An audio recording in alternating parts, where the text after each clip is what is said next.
আসসালামু আলাইকুম রহমতুল্লাহি ওয়া বারাকাতুহু। যারা এই হারামে আসে সকলের কাছে একটা কথা শুনি, কবুতর চত্বর।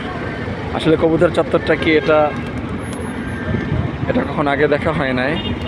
এই যে মসজিদে হারামের একেবারেই পাশে অবস্থিত কবুতর চত্বর, শত শত হাজার হাজার কবুতর এখানে ওড়াউড়ি করতেছে।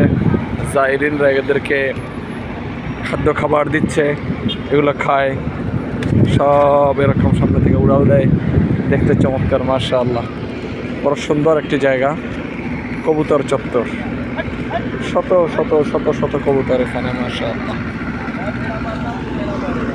আল্লাহর ঘরের চতুর্দিকটাই বড় সুন্দর, বড় সুন্দর, বড় সুন্দর। ওই তো অনত দূরে দেখা যাচ্ছে একটি পাহাড়। এখানে মক্কার পাশ দিয়ে এই যে রাস্তা, এই যে একটা রাস্তা দেখা যাচ্ছে, এই রাস্তাটাই উঠে গিয়ে ওই পাহাড় পর্যন্ত গিয়ে মিশেছে। ও যে দূরে পর্বত দেখা যাচ্ছে, এই যে ধারে কাছে এই পাহাড়, মাশাআল্লাহ, বড় চমৎকার জায়গা।